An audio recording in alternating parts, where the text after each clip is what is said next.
message, le président va passer.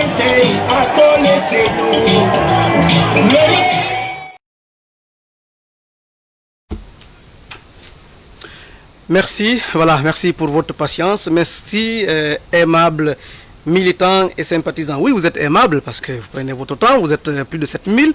Alors, nous ne pouvons que vous remercier et vous encourager davantage. Je vous annonçais donc, je vous l'annonçais, monsieur le président élu de la République de Guinée. C'est vrai, nous n'exerçons pas le pouvoir, mais nous avons bénéficié de l'onction du peuple. Donc, nous recevons monsieur Cyril Dalein Diallo, président.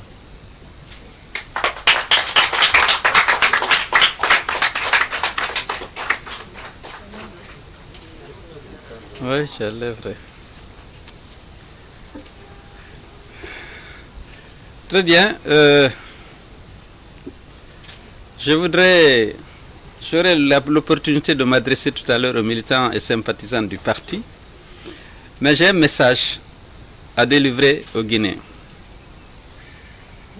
Je vais délivrer ce message. Guinéens, chers compatriotes,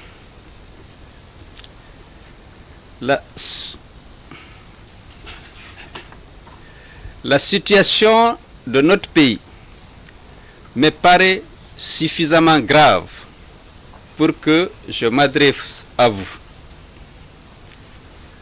Elle est si grave qu'elle interpelle chacun de nous.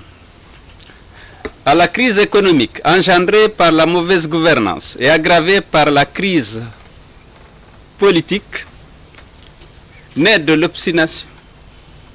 Je préfère technique. Je vais peut-être prendre ici, c'est plus facile, hein, parce que...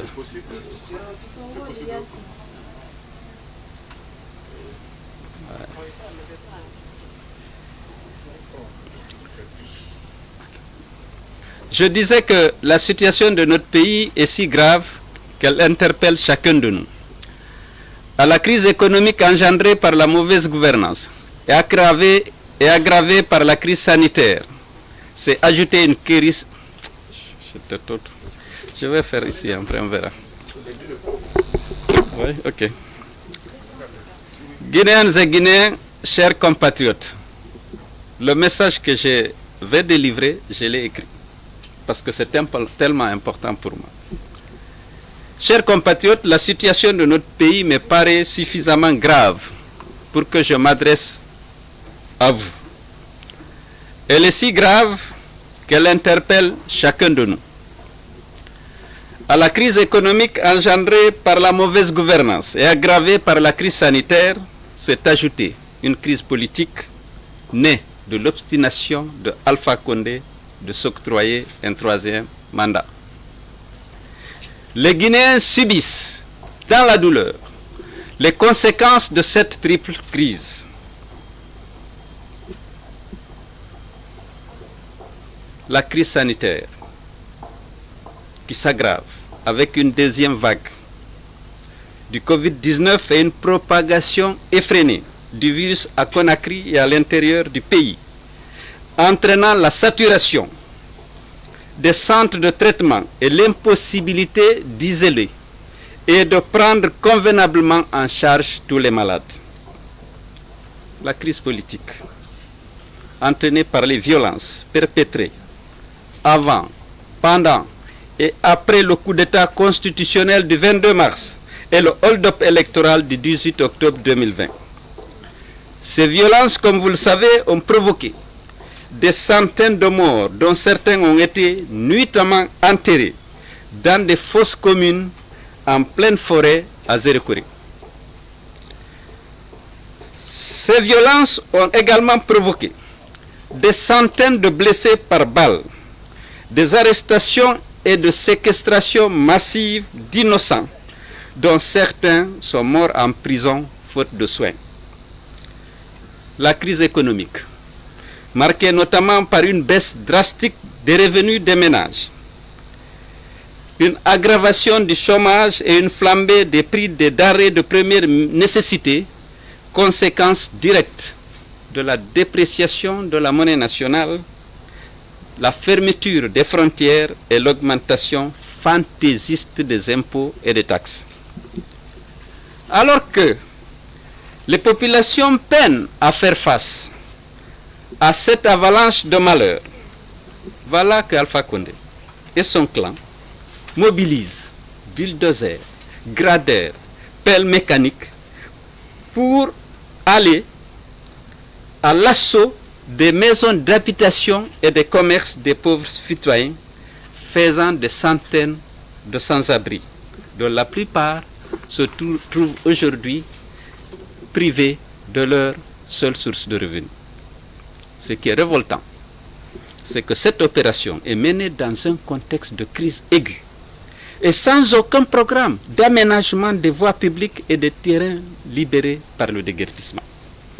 Mes chers compatriotes, c'est le citoyen, dans l'homme politique que je suis, qui tient à s'adresser à vous pour exprimer sa solidarité avec toutes les victimes de ces multiples crises et vous dire que les misères que nous vivons ne sont pas une fatalité, mais plutôt la conséquence d'une mauvaise gouvernance et d'un manque de vision et d'humanisme de nos dirigeants.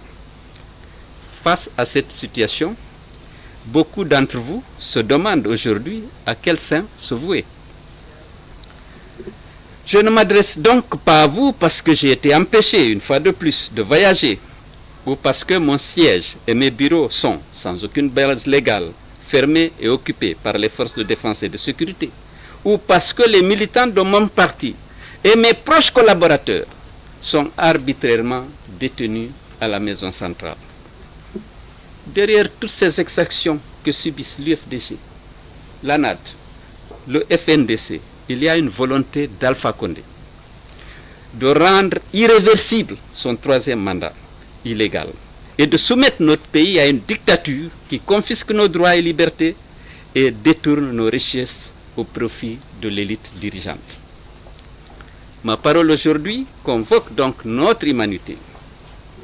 Oui, notre humanité, celle de toutes nos communautés ethniques, de toutes nos formations politiques et de toutes les organisations de la société civile que compte notre beau pays. J'en appelle à ce qui nous lie et qui peut nous unir, les valeurs que nous partageons, notre désir de vivre ensemble décemment sur la terre de nos ancêtres, notre aspiration commune au progrès, à la justice et à la paix. Ne soyons plus des spectateurs passifs d'une déshumanisation de notre société érigée en rang de politique publique. Regardons notre misérable condition économique et sociale, les difficultés pour se nourrir, se loger ou se vêtir, l'absence d'hôpitaux décents, la vétusté des infrastructures scolaires et la faiblesse du niveau de l'enseignement, la dégradation des routes, les conditions de vie pénibles de nos retraités, le chômage de nos jeunes qui les oblige souvent à emprunter le chemin périlleux de l'émigration, les violences de toutes sortes faites aux femmes, la faillite de l'État et l'instrumentation de la justice, l'abandon dans un état de d'inhumain total des personnes déguerpies. Concernant cette opération de déguerpissement, est-ce le sens du gouverner autrement que de détruire sans aucun dédommagement, sans aucun plan de réaménagement, des maisons et des boutiques acquises pendant de longues années de labeur?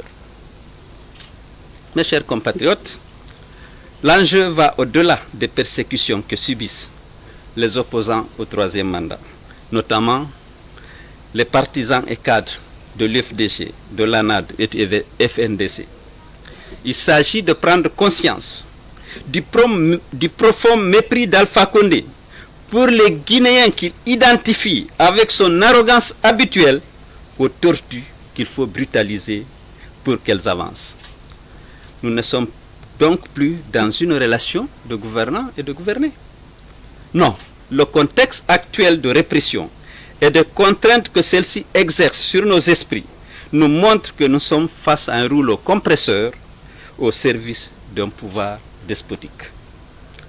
Prendre la parole aujourd'hui, c'est aussi pour nous dire que nous ne sommes pas condamnés à subir cette folie du pouvoir et ses conséquences que sont la déshumanisation sociale, le sous-développement économique et l'enterrement de l'état de droit.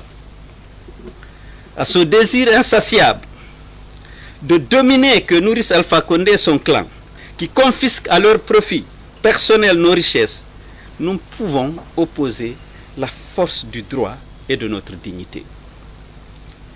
Je ne parle donc pas pour revendiquer ma liberté brimée, mais pour vous dire qu'il y a pire que la privation de la liberté. C'est l'arrogance assumée à l'égard de la population guinéenne, meurtrie par un État devenu tyrannique. Or, sommes-nous prêts à vivre dans le mépris et dans le déshonneur? Voulons-nous voir notre dignité niée, nos droits bafoués? Telles sont les questions que nous pose aujourd'hui Alpha Condé. Je ne crois pas me tromper en disant que la réponse du peuple de Guinée est non. Et parce que tel est le cas, assumons notre réponse comme ce fut le cas en septembre 1958. Exigeons, en exploitant toutes les ressources du droit et de la non-violence, la fin de la tyrannie et donc la libération des prisonniers politiques, l'alternance démocratique, la séparation des pouvoirs et l'indépendance des institutions, notamment la justice et l'exécutif, la gestion des ressources publiques au profit non pas de l'élite dirigeante, mais de toute la nation. Je voudrais aussi, dans ce discours au peuple de Guinée, lancer un appel citoyen à notre armée et aux forces de défense et de sécurité. Je leur demande d'assumer la mission républicaine, leur mission républicaine, celle de protéger le peuple. Mes chers frères en uniforme, écoutez votre peuple, entendez ses souffrances, regardez les visages émaciés dont les aspirations au bien-être sont niées. Ce sont vos enfants, vos parents et vos proches qui, du tréfonds de l'abîme, exigent de vous d'assurer leur sécurité, de veiller au respect de leurs droits et de faire preuve de discernement et de retenue dans vos missions de maintien d'ordre. Mes chers compatriotes, je voudrais terminer mon adresse par une exhortation au rassemblement et à la mobilisation. Le rassemblement pour mettre en échec la politique de division suscitée et encouragée par Alpha Condé, consistant à opposer les ethnies les unes aux autres.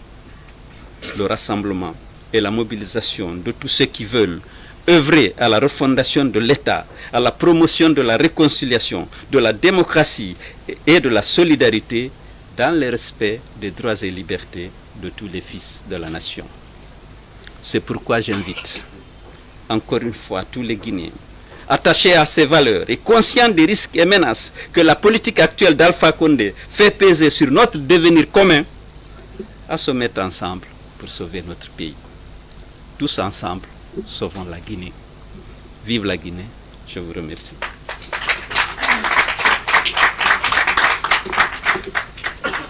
Alors, Monsieur le Président, nous avons promis donc, aux militants et sympathisants, mais aussi à d'autres qui ne sont pas nos militants, mais qui regardent cette Assemblée générale, grâce à Internet. Alors, nous avons de nombreuses questions. Vraiment, il y a à peu près 72 ou 73 personnes qui ont écrit, mais nous avons recensé essentiellement deux questions. Alors, la première est de El Hadj Oudi Mamoudousso depuis la France. À quel niveau se trouve notre plainte contre la fermeture de nos bureaux? Et la seconde, de Condé Aboubacar de Luanda. Que pensez-vous de l'annonce faite par Alpha Condé d'indemniser les citoyens déguerpis? Oui, je crois que notre plainte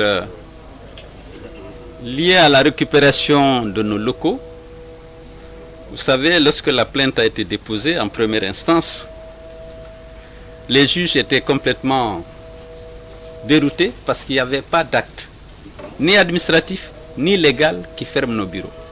Alpha Condé a décidé d'envoyer la brigade mixte pour forcer les portes de nos bureaux, prendre nos ordinateurs, casser tout ce qu'ils pouvaient, fermer les bureaux et les faire occuper.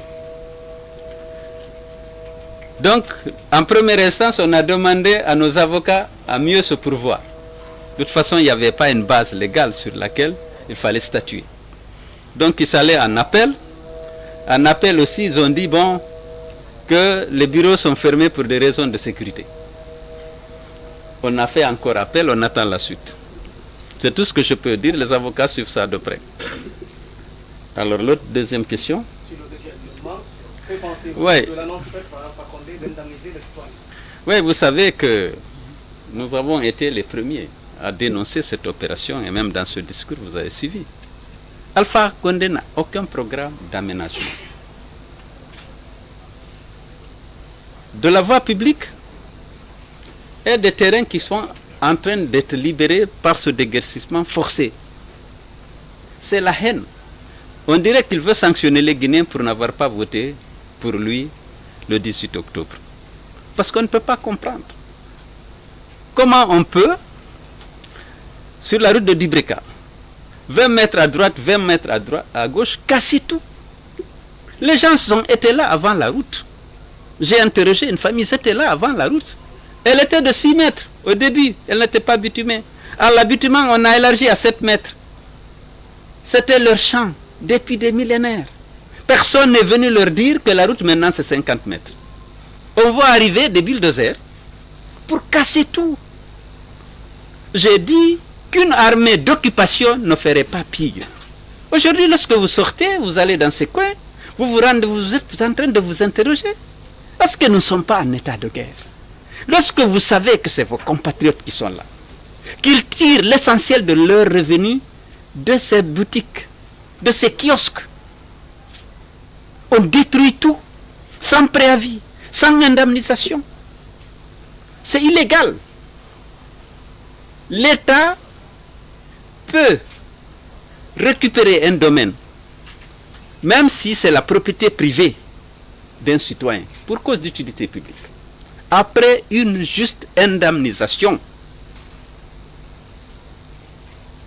Si à la cause d'utilité publique, elle est établie, elle est mise en évidence, l'État peut venir vers le propriétaire, négocier la récupération. Et lorsque dans les projets de développement, les bailleurs de fonds étaient particulièrement attachés à l'indemnisation de tous les propriétaires de biens, que la libération d'une voie habituelle, par exemple, aurait exigé. Quel est le modèle de là? On te demande, ce n'est pas le moment de vérifier si tu es propriétaire ou tu avais une autorisation d'occuper. Si l'aménagement de la voie exige que tu libères une partie alors que tu avais un kiosque ou un arbre fruitier, la loi commande qu'on t'indemnise. Mais ici, ce qu'on a vu, c'est la haine. Il y a des maisons qui étaient loin de l'emprise de la voie. Le problème, c'est que l'État n'a aucun projet. Donc nous avons été les premiers à dénoncer cette situation. Et naturellement, lorsque l'UFDG parle, on en tient compte. Alpha dit, bon, on va indemniser ceux qui ont des papiers. Si notre discours peut permettre à indemniser, vraiment, ça aura été bon, qu'il faut dénoncer, parce que ce n'est pas légal, ce n'est pas juste et c'est inhumain. Nous sommes en crise, triple crise, crise sanitaire, crise économique, crise politique. Ce n'est pas le moment qu'il faut choisir pour venir détruire les sources de revenus des pauvres militants. Donc ça, si Alpha veut indemniser, mais c'est tant mieux. Mais déjà, on doit évaluer avant de détruire, pour que l'indemnisation repose sur une valeur approximative du bien qui est détruit. Ce qui n'est pas le cas. Maintenant, comment il va indemniser? Il n'a même pas la possibilité, s'il avait la volonté, je doute de sa volonté. Mais c'est ça, alors, normalement, c'est illégal lorsque vous venez faire déguerpir quelqu'un, comme les gens de Dibreka qui étaient là avant l'arrivée de la route. C'était leur champ, c'était leur plantation. On a dit la route c'est 7 mètres, ils ont reculé. On vient, on leur dit, depuis février là, que c'est 50 mètres. Et toutes les maisons d'habitation, tous les kiosques ont été liquidés comme ça. Bien.